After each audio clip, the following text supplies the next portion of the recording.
Hello students, RBSC online classes में आप सभी का हार्दिक स्वागत है। जैसा कि आपको पता है, कार्य ऊर्जा शक्ति का अध्याय चल रहा है। इसमें हमने टक्कर के बारे में पढ़ा था। सबसे पहले हमने टक्कर के बारे में पढ़ा और टक्कर में ही हमने देखा प्रत्यास्थ टक्कर। प्रत्यास्थ टक्कर क्या होती है उसके बारे में मैंने बताया। उसमें हमने एक विमीय प्रत्यास्थ टक्कर का डेरिवेशन कर लिया है। अगर आप एक विमीय प्रत्यास्थ टक्कर को समझना चाहते हैं तो इससे पहले वाले वीडियो को देखो, वहां पे एक विमीय प्रत्यास्थ टक्कर को एकदम अच्छे से समझाया गया है। आज हम बात करने वाले हैं द्विविमीय प्रत्यास्थ टक्कर की। किसकी? द्विविमीय प्रत्यास्थ टक्कर की। सबसे पहले एक विमीय और द्विविमीय का मतलब मालूम होना चाहिए। एक विमीय का मतलब अगर दिशा एक ही हो तो उसे एक विमीय कहते हैं, और द्विविमीय का मतलब दिशाएं दो हो तो। जैसे एक सड़क पर, सीधी सड़क पर एक गाड़ी चल रही है तो वो एक विमीय है। लेकिन वही जब आप कैरम बोर्ड की गोटी को स्ट्राइकर से मारते हो तो वो अलग अलग दिशाओं में जाती है। वो दो दिशाओं में जाने की क्षमता रखती है, एक्स और वाई दिशाओं में। तो वो कौन सी है? वो द्विविमीय गति है। कैसी गति है? द्विविमीय गति। वैसे ही हम यहाँ पर द्विविमीय प्रत्यास्थ टक्कर के बारे में पढ़ने वाले हैं। सबसे पहले प्रत्यास्थ टक्कर के बारे में मैं आपको बता चुका हूं कि यहाँ पर संवेग संरक्षित रहता है और गतिज ऊर्जा में हानि नहीं होती। इसका मतलब द्विविमीय प्रत्यास्थ टक्कर के अंदर संवेग भी संरक्षित रहेगा और गतिज ऊर्जा भी क्या रहेगी? संरक्षित रहेगी। बहुत ही छोटा टॉपिक है लेकिन वीडियो बहुत इंटरेस्टिंग है। बहुत चीज सीख जाओगे। किस तरीके से द्विविमीय प्रत्यास्थ टक्कर की प्रॉब्लम्स को हैंडल करना है वो भी आप अच्छे से इस वीडियो में सीख जाओगे। ठीक है, तो सबसे पहले ये समझ लो कि एक विमीय प्रत्यास्थ टक्कर में हुआ क्या था कि ये मान लो वो वस्तु थी, ये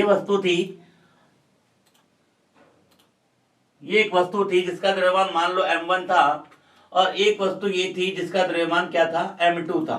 ठीक है, और ये किसी वेग u1 से आई और ये किसी वेग u2 से चल रही है। और जब ये यहां से इस लाइन के अनुदिश इससे टकराती है, इस लाइन के अनुदिश इससे टकराती है, मतलब सीधी टकराती है, तो टक्कर के बाद दोनों वस्तुएं एक ही दिशा में गति करती थी, ऐसा हमने देखा था। यानी कि अगर उसके केंद्र के अनुदिश टकराया जाए, केंद्र के अनुदिश अगर टक्कर हो रही है तो दोनों वस्तुएं टक्कर के पश्चात एक ही दिशा में गति कर रही है। जरा देखो तो एक ही दिशा है या नहीं है? टक्कर से पहले और टक्कर के बाद बिल्कुल सर एक ही दिशा है। और चूंकि इस पूरे प्रोसेस के दौरान गतिज ऊर्जा में हानि नहीं हुई थी और संवेग भी क्या रहा था? संरक्षित रहा था, ऐसा हमने देखा था। तो ये एक विमीय प्रत्यास्थ टक्कर के बारे में देखा था। द्विविमीय प्रत्यास्थ टक्कर में क्या होता है? द्विविमीय प्रत्यास्थ टक्कर को हम समझते हैं। देखो, द्विविमीय प्रत्यास्थ टक्कर में क्या होता है? जैसे मान लो एक वस्तु है जिसका द्रव्यमान m1 है, मान लेता हूं m1 है, इसका वेग मान लेता हूं u1 है, और एक वस्तु है जिसका द्रव्यमान m2 है और उसका वेग मैं मान लेता हूं एक बार के लिए u2 है। समझना, अब ये जो वस्तु है इससे जो टकराएगी ये सीधी नहीं टकराएगी। अगर ये इसके अनुदिश टकराएगी तो टक्कर के बाद दोनों वस्तुएं एक ही रेखा में गमन कर जाएगी, तो वो तो बन जाएगा एक विमीय।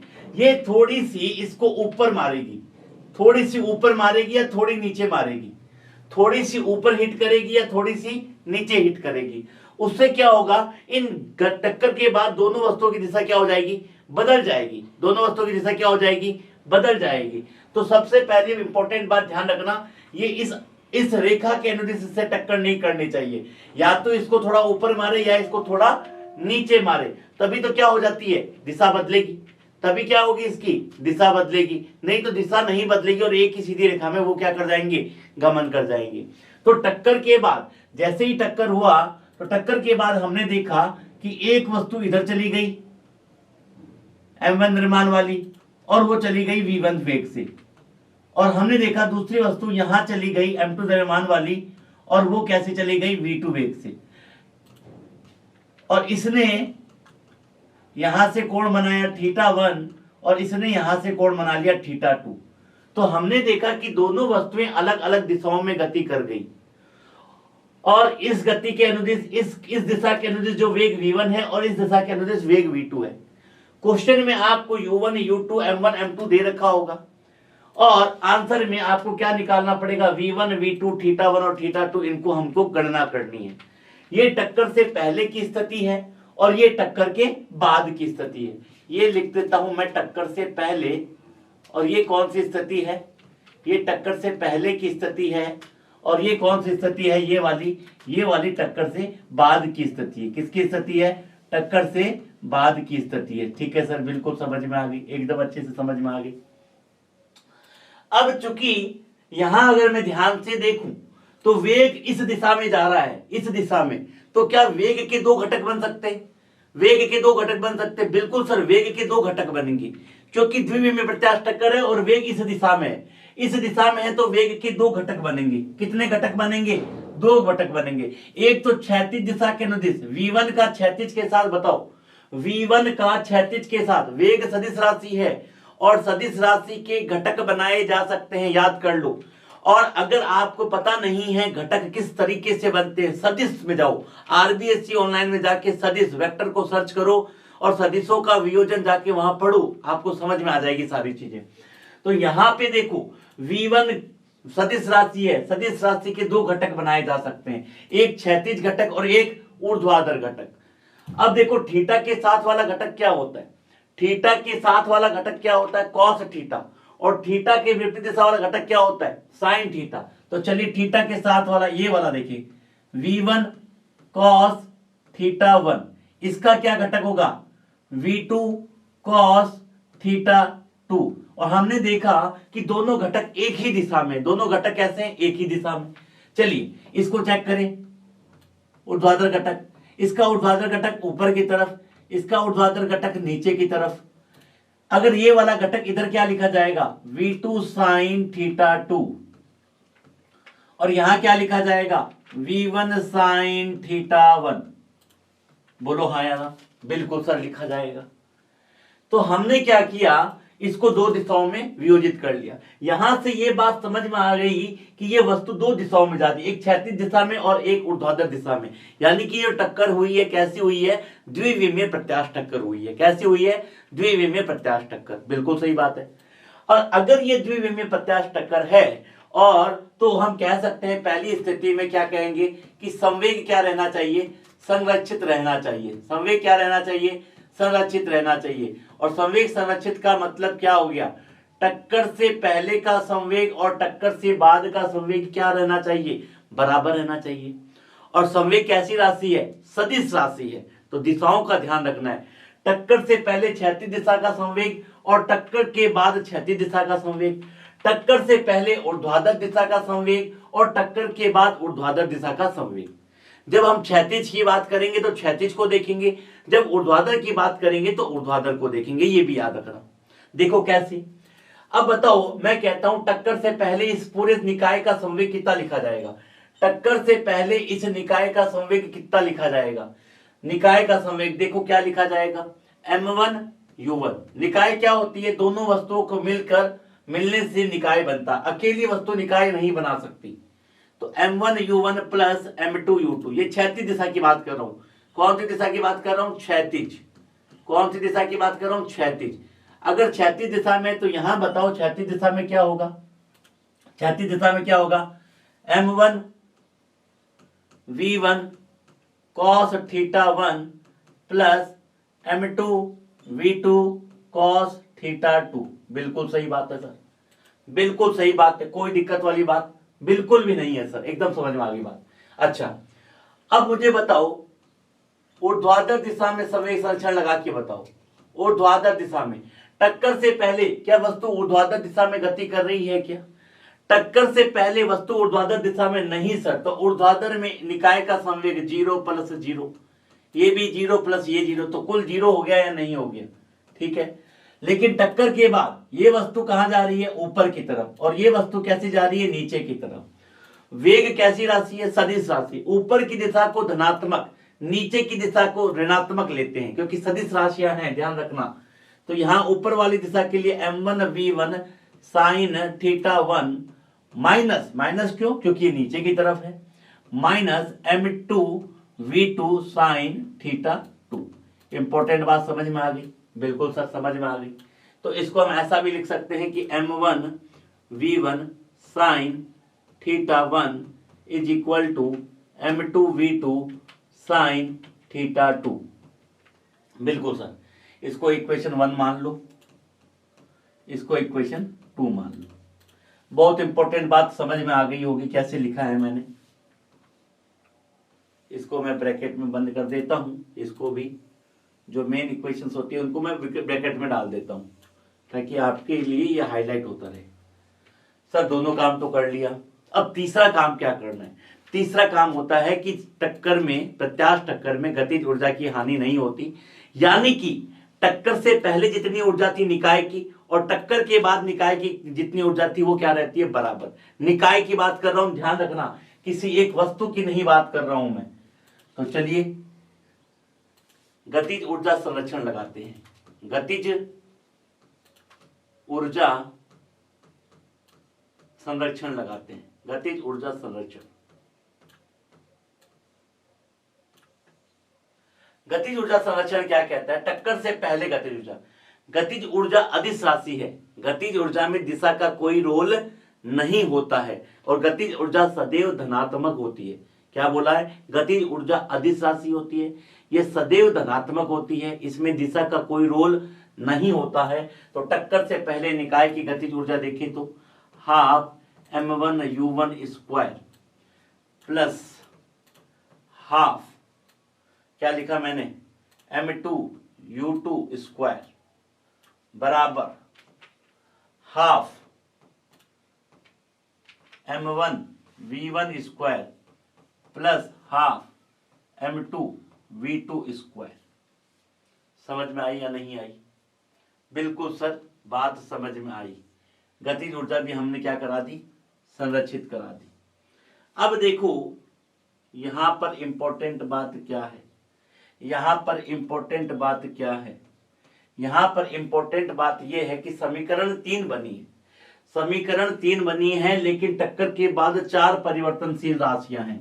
कितनी है? v1, v2, θ1 और θ2, 4 राशियां हैं।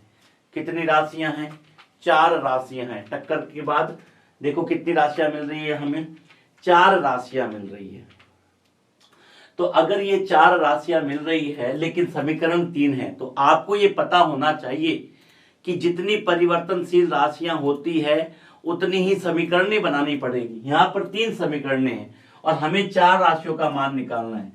तो जब भी क्वेश्चन दिया जाएगा तो आपको m1 का मान, u1 का मान, m2 का मान, u2 का मान, टक्कर से पहले जो भी स्थितियां हैं सारा पता रहेगा।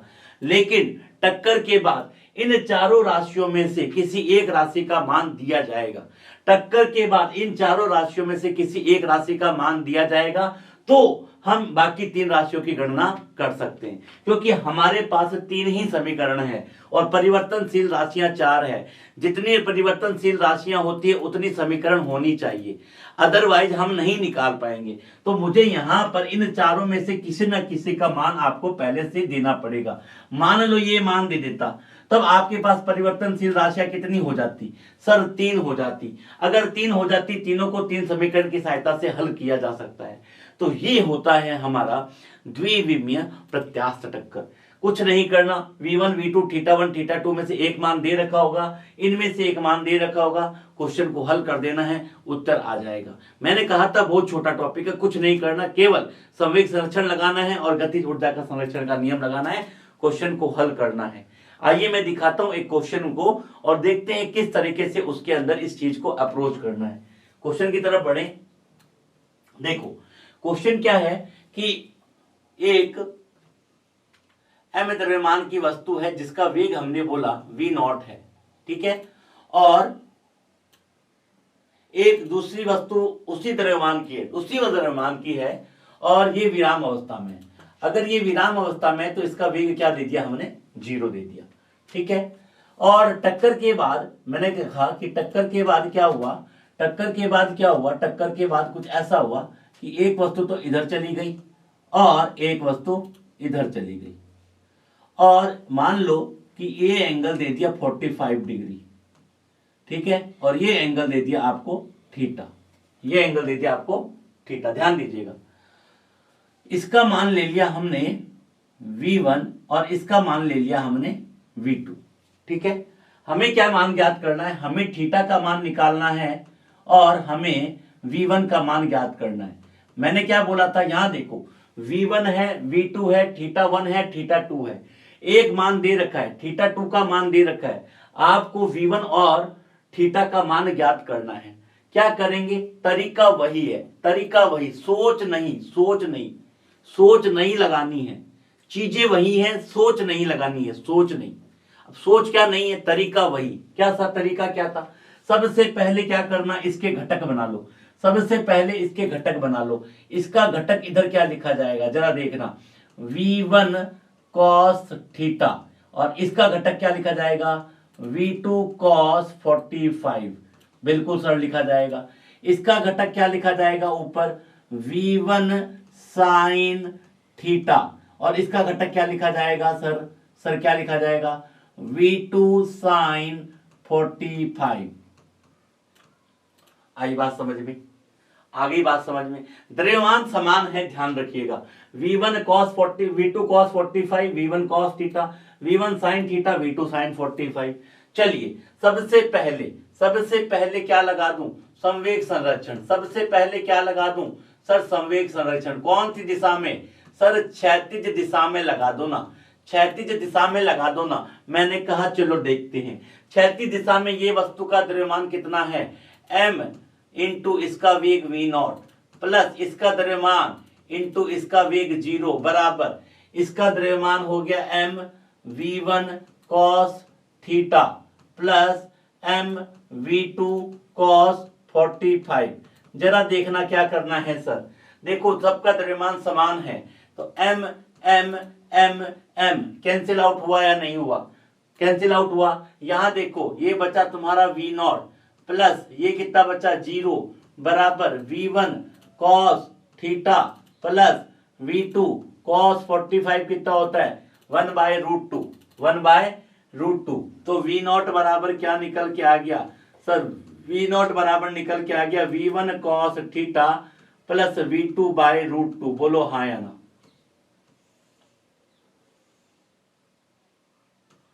ये मैं समीकरण 1 लिख दिया, ये मैंने समीकरण 1 लिख दी।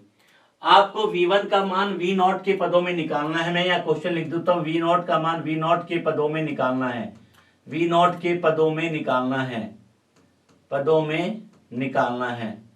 मतलब जो V1 का मान आएगा V0 के टर्म में आएगा, V0 के पदों में आएगा, ध्यान रखना। अब देखिए ऊर्ध्वाधर दिशा में संवेग संरक्षण लगाओ, ऊर्ध्वाधर दिशा में संवेग संरक्षण, ऊर्ध्वाधर दिशा में संवेग संरक्षण।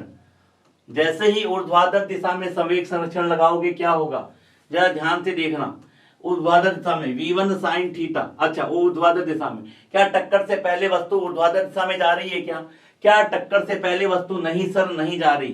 तो 0 + 0 बराबर वो वहां कहां जा रही है, ऊपर की तरफ। देखो तो mV1 sin थीटा माइनस नीचे की ओर mV2 sin 45। जरा ध्यान से देखना क्वेश्चन को एकदम आराम से, ये तो 0 बन गया सर, बराबर सी बात है।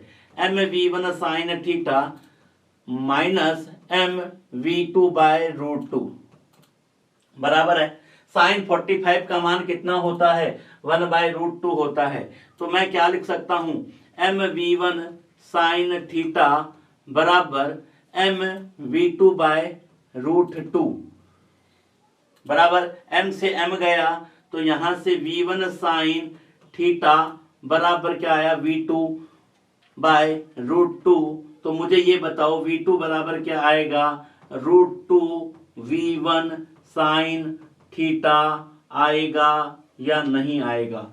इंपॉर्टेंट समीकरण है, इसका हम उपयोग करेंगे, इसका हम उपयोग करेंगे, इसका हम उपयोग करेंगे। क्लियर है मेरी बात, किसी को दिक्कत है तो बोलेंगे। अब मैं चाहूं तो समीकरण 2 का मान समीकरण 1 में रख सकता हूं। समीकरण 2 का मान समीकरण 1 में रखने से फायदा क्या होगा, यहां से V2 हट जाएगा और हमें V1 और V0 के पदों में आंसर निकालना है। देखो V1 का मान V0 के पदों में निकालना है, तो जब V1 का मान V0 के पदों में निकालना है तो V0 तो यह है, V1 ये रहा। तो किसी तरीके से अगर मैं V2 को हटा दूं, V2 को हटा दूं, मेरी बात बन जाएगी या नहीं बन जाएगी। किसी तरीके से V2 को हटा दो तो मेरी बात बन जाएगी, बिल्कुल सर। तो यहां से V2 का मान रख दो सर, समीकरण 2 से समीकरण 1 में V2 का मान रख दो सर। समीकरण 2 से समीकरण 1 में V2 का मान रखो जल्दी से। समीकरण 2 से समीकरण 1 में V2 का मान रखो, जल्दी से रखना। तो देखो क्या बन रहा है, V नॉट बराबर V1 cos theta plus V2 का मान कितना है, √2V1 sine theta, √2V1 sine theta बटा √2 से √2 गया तो V नॉट बराबर V1 cos theta plus V1 sine theta. देखो ये समीकरण निकल के आई है, बहुत इंपॉर्टेंट समीकरण निकल के आ चुकी है, ये बहुत काम आएगी। देखो अब देखो V0 और V1 के मध्य संबंध बन रहा है, हमें क्या करना है, V1 का मान V0 के पदों में निकालना है। ये वाली बात समझ में आ गई, ठीक है। इसको नाम देता हूं समीकरण 3। अब बताओ, ये तो संवेग संरक्षण की बात चल रही थी, अब गतिज ऊर्जा संरक्षण लगा लो। गतिज ऊर्जा संरक्षण। तो देखो गतिज ऊर्जा क्या कहती है, टक्कर से पहले गतिज ऊर्जा और टक्कर के बाद की गतिज ऊर्जा क्या होनी चाहिए, टक्कर से पहले गतिज ऊर्जा और टक्कर के बाद की गतिज ऊर्जा क्या होनी चाहिए, बराबर। टक्कर से पहले गतिज ऊर्जा कितनी थी, ध्यान से देखना, हाफ एम V0 स्क्वायर बराबर half m V1 square plus half m V2 square. फिर से देखो जरा, हाफ कॉमन आके कट जाएंगे, हाफ एम V0 स्क्वायर बराबर क्या आ गया, V1 square plus V2 square. अब इंपॉर्टेंट बात देखो, हमें फिर से क्या चाहिए, V1 और V0 के मध्य संबंध चाहिए, V2 नहीं चाहिए। तो इस V2 में ये वाला मान रख दूं क्या, इस V2 में ये वाला मान रख दूं क्या, चलो इस V2 में ये वाला मान रखो, इस V2 में ये वाला मान रखो। तो कितना मान है देखो, तो ये वाला V2 का मान रखो √2V1 sine theta, √2V1 sine theta, और स्क्वायर है तो ये लीजिए स्क्वायर किया, तो फाइनली कितना निकल के आया, जरा एक बार देखना, V1 square plus 2V1 square sine square theta. बोलो हाँ या ना। सर बिल्कुल समझ में आ रहा है, कोई दिक्कत नहीं है सर। तो यहां से अगर मैं पूछूं V0 square is equal to, तो आप बोलोगे सर V1 स्क्वायर 1 कॉमन ले plus sign square theta, 1 plus 2 sine square theta, 1 plus 2 sine square theta, बराबर सी बात है। अब देखो जरा, इसको नाम दिया इक्वेशन 4 दिया। अब तुम देखो, मुझे संबंध चाहिए, यहां देखो V0 है, यहां पर V1 है, यहां पर V1 है, यहां पर V0 है। सर क्या करूं मैं इसके साथ, मुझे तो थीटा का मान और इसका मान निकालना है। तो देखो अगर मैं समीकरण 3 का स्क्वायर करूं, अगर मैं इसका स्क्वायर करूं तो इधर भी क्या आ जाएगा, V0 स्क्वायर आ जाएगा। तो समीकरण 3 का दोनों तरफ स्क्वायर करो, तीनों तरफ स्क्वायर करो, दोनों तरफ स्क्वायर करो। तो समीकरण 3 को स्क्वायर कर रहा हूं, देखना इसको स्क्वायर करेंगे तो अंदर क्या बनेगा, V1 cos theta plus V1 sine theta का स्क्वायर कर दिया। चलो कर दिया सर, बिल्कुल कर दिया सर, बराबर है। कोई दिक्कत है तो बोलना, कोई दिक्कत नहीं है। यहां से स्क्वायर करने का फायदा क्या होगा, ये भी स्क्वायर है, ये भी स्क्वायर है, तो यहां से V0 स्क्वायर कॉमन ले ले, V1 स्क्वायर कॉमन ले लो, V1 दोनों में है, कॉमन लेंगे तो स्क्वायर है तो कॉमन आ जाएगा। अंदर क्या बचेगा, cos theta plus sine theta का होल स्क्वायर। बिल्कुल सर बचेगा, बिल्कुल बचेगा सर, बिल्कुल बचेगा, ठीक है सर, कोई दिक्कत नहीं है। आओ यहां को देखो, आगे बढ़ रहा हूं, V0 स्क्वायर बराबर V1 square a plus B का होल स्क्वायर।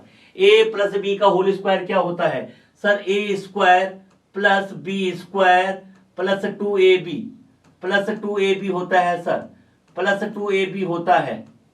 ये लो, a प्लस बी का होल स्क्वायर क्या होता है, a square plus B square plus 2ab। जरा ध्यान से देखना, V0 स्क्वायर बराबर क्या होगा, V1 square cos square theta plus sign square theta क्या होता है सर, 1 होता है। तो 1 plus 2 sine theta into cos theta. बोलो हाँ या ना। सर बिल्कुल बात समझ में आ गई, सर बिल्कुल बात समझ में आ गई। अब जरा समीकरण 4 और 5 को देखना, समीकरण 4 और 5 को देखना, समीकरण 4 और 5 को देखना। बहुत बढ़िया क्वेश्चन है, इस क्वेश्चन सब चीज सीख जाओगे। समीकरण 4 और 5 को देखो, समीकरण 4 और 5 के साथ देखो, यहाँ पर भी V0 स्क्वायर, यहाँ पे भी V0 स्क्वायर, दोनों समीकरण को बराबर कर सकता हूं, बिल्कुल सर, बिल्कुल सर। तो V1 square 1 plus 2 sine square theta is equal to V1 square 1 plus 2 sine theta cos theta. हाँ या ना, जल्दी से बोलेंगे। यस सर, बराबर सी बात है। V1 स्क्वायर से V1 स्क्वायर कट गया, क्या बच रहा है 1 प्लस 2 साइन स्क्वायर थीटा बराबर 1 plus 2 sine theta cos theta. ध्यान से देखना एक बार, इस 1 से ये 1 गया, इस 1 से ये 1 गया, तो क्या बचा 2 साइन स्क्वायर थीटा बराबर 2 sine theta cos theta. Sir ठीक है, कोई दिक्कत नहीं।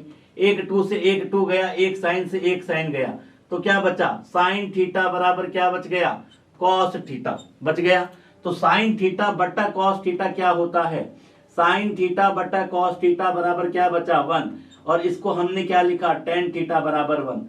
जरा सोचना टेन थीटा 1 कब होता, टेन थीटा 1 कब होता है, जब थीटा का मान कितना हो जाए 45 डिग्री। 45 डिग्री। सर थीटा का मान तो आपने निकाल लिया, इतनी मेहनत करके थीटा का मान निकाल लिया। बहुत इंपॉर्टेंट क्वेश्चन है। इस कॉन्सेप्ट से आप मैथमेटिक्स की अप्रोच को भी लगा सकते हो, आपकी अपनी मैथमेटिक्स भी बिल्ड हो जाती है। किस तरीके से एक वस्तु का एक समीकरण से मान निकाल के दूसरे में रखा जाता है। बहुत ही अच्छा क्वेश्चन है, ये बहुत कुछ सिखा रहा है। अगर ध्यान से देखो तो समझ में आ रही है बिल्कुल बात। थीटा का मान निकाल लिया, अब आपको V1 का मान निकालना है V0 के पदों में। क्या कर रहे हो, यहां देखो V1 का मान निकालना है किसके पदों में, V0 के पदों में। थीटा का मान रख दो, थीटा का मान यहां रख दो। थीटा का मान कितना है 45 डिग्री रखो। इस समीकरण में थीटा का मान रखो, इस समीकरण में थीटा का मान रखो। तो ये समीकरण क्या है, अगर मैं इसको ध्यान से देखूं तो इस समीकरण में थीटा का मान रखो। देखो मैं एक बार करके बता देता हूं, यहां पे थोड़ी सी मैं जगह ले लेता हूं एक बार, थोड़ी सी जगह ले लेता हूं एक बार। देखो यहां पे मैं निकाल के बता दूं, एक मिनट, चलो चेक करते हैं। देखो मैं यहां पे तुम्हें मान निकाल के बता रहा हूं, कुछ नहीं करना। ये वाली समीकरण 3 का उपयोग कर रहा हूं। समीकरण 3 के उपयोग में देखो क्या किया, V0 बराबर V1 cos 45 plus V1 sin 45। तो क्या बन गया, जरा ध्यान से देखना, जरा ध्यान से देखना क्या बन गया प्यारे बच्चों। V0 बराबर V1 बाय रूट 2 प्लस V1 बाय रूट 2। साइन 45 और कॉस 45 दोनों का मान कितना होता है 1 होता है। सर क्या होता है 1 होता है। तो ये क्या बन गया 2V1 बाय रूट 2। एक रूट से एक गया, एक रूट 2 से एक गया, क्योंकि आपको पता है ना। तो ऊपर क्या बचेगा V0 बराबर रूट 2V1। V0 बराबर रूट 2V1। 2 को रूट 2 गुणा रूट 2 लिखा जा सकता है, 2 को रूट 2 गुणा रूट 2 लिखा जा सकता है। एक रूट 2 चला जाएगा, एक रूट 2 बच जाएगा। तो V0 का मान V रूट 2V1, तो V1 बराबर क्या बन गया V0 by root 2। V0 by root 2, V0 by root 2। देखो तो V1 का मान भी हमने निकाल लिया, ध्यान से देखो V0 बाय रूट 2। मैंने क्या बोला था, V1 का मान V0 के पदों में निकालना है, निकाल लिया। थीटा का मान निकालना है 45 डिग्री, तो यहां थीटा हो गया 45 डिग्री और V1 का मान हो गया तुम्हारा V0 बाय रूट 2। उम्मीद कर रहा हूं बात बिल्कुल अच्छे से समझ में आ गई होगी। अगर आपको मेरी बात समझ में आ गई है, मैथमेटिकल टर्म समझ में आ गए हैं, तो वीडियो को लाइक कीजिए। कोई बात समझ नहीं आई है तो कमेंट कीजिए।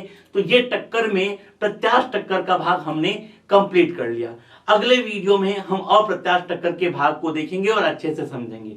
तब तक के लिए अलविदा। Thank you guys, thank you, wish you all the best.